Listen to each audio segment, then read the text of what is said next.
Reef DVM's coming at you with a fun Sunday project. We're out pressure canning our beets. It's an easy thing to do, folks. All you gotta do is invest in a pressure canner. I've got one of these turkey roasters here on this side. I've ripped some beets out of the ground. I don't even wash them. I just throw them right in here and I boil them for 30 minutes. It's the easiest thing in the world. When they're done boiling after 30 minutes, the skins will slip out. So I take a tongs, I reach in, pluck them out, I drop them in cold water. So these beets, again, pulled from the ground, chopped the tops off, threw them in the boiling pot, and boiled them for 30 minutes. We had a big turkey cooker here, and then I drop them into really cold water, and then from there, they're going to go over to the table, and my mother and the kids are going to, pop all the skins and the tops off. I'm going to dice them up. My wife's going to jar them up. We're going to put them in pints. Pints take 1/4 of a teaspoon of salt in the bottom of them, and then we'll put boiling water on top of them, and away we'll go. These are just beautiful beets. Look at that beet. The thing is just gorgeous. Just absolutely gorgeous, And these things will last us all year doing it this way, folks. So you can see I got a little chopping wizard here. You can buy these things at Target or Walmart or wherever you want. And we're just dropping them into the bowl there, a little bit of water, and then she picks them out and stuffs them into these jars. Now remember, these jars have 1/4 of a teaspoon of salt in the bottom of them as, kind of preservative. And she'll put boiling water right up to the, I don't know, maybe 1/4 of the top of them. So here's my girls and my mother here. See, they're taking the beets and they're just using their fingers, and she's just cutting off any spots she doesn't like. And they're just, taking off the ends and slipping the skins. And then they're basically ready for me to, slice up. It's an easy project, folks. A 5-gallon pail of beets will do about 16 pint jars, which, lasts an average family probably a whole year. So it's a very healthy thing and good thing to do. So again, these guys are just cleaning them up so that I can dice and slice here in a second. And then as far as the pressure canner goes, we're going to do it at 10 pounds of pressure, and we're going to do them for 30 minutes. The amount of water I put in my pressure canner, I go by the directions, and mine's a 22 quart. My 22 quart pressure canner wants about 3 quarts of water and 2 tablespoons of vinegar in the bottom of it, and then it holds the 16 jars, and then you get it up to a pressure relief where it starts tumbling the little 10 pound weight at the top. And you do that for 30 minutes, then you vent it, and your jars are done. It's that simple. So this is my pressure canner right here. I've got the vinegar and water in it, 2 tablespoons of vinegar, 3 quarts of water. It's all inside it right now. It's just kind of a matter of finishing up the jars and doing the last of the slicing, and we'll put the water in and then the rings, and then we'll be done. So it moves pretty fast. As you can see, this is the whole operation here out in front of the garage at my parents' farm. It works really well. So in comes the water. It's boiling water. We want it nice and hot. And the reason you want it hot is so that the jars get even hot before they go in the pressure canner so you don't break them.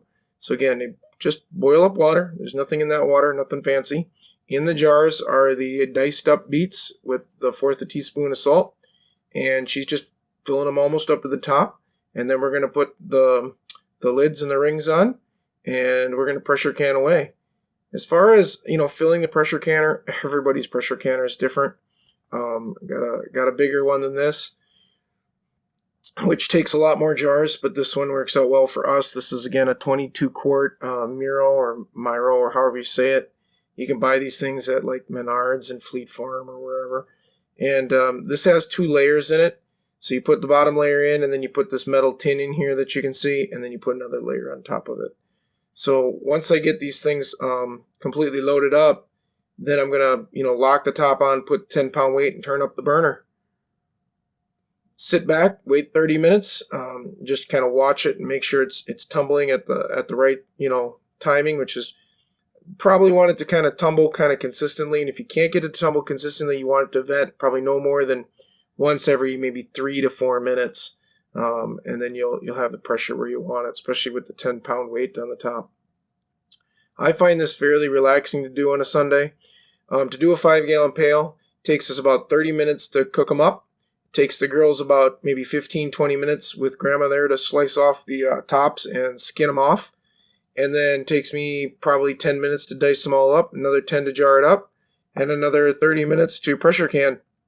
So the whole process is done in about an hour and a half, probably at most 2 hours, folks. It's fairly easy to do, and we enjoy it, and this will last us most of the year.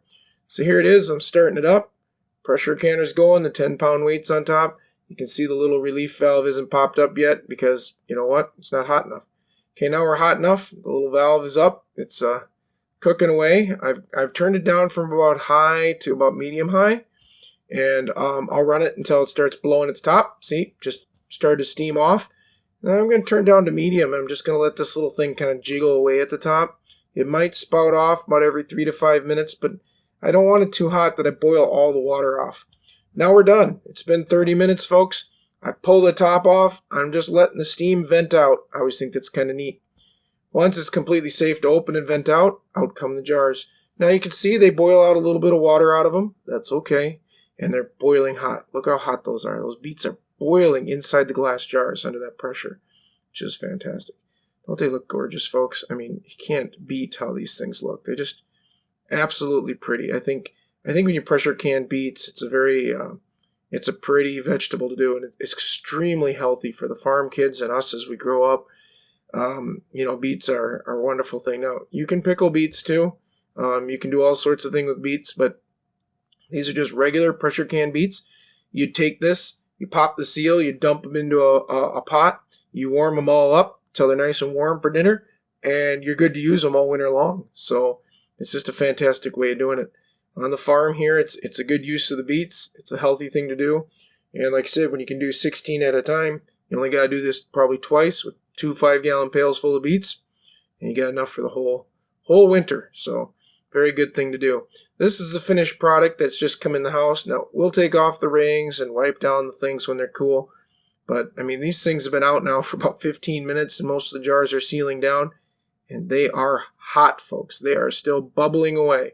Thank you for watching. Please like and subscribe. We'll keep putting out great videos like this. Enjoy the summer beets.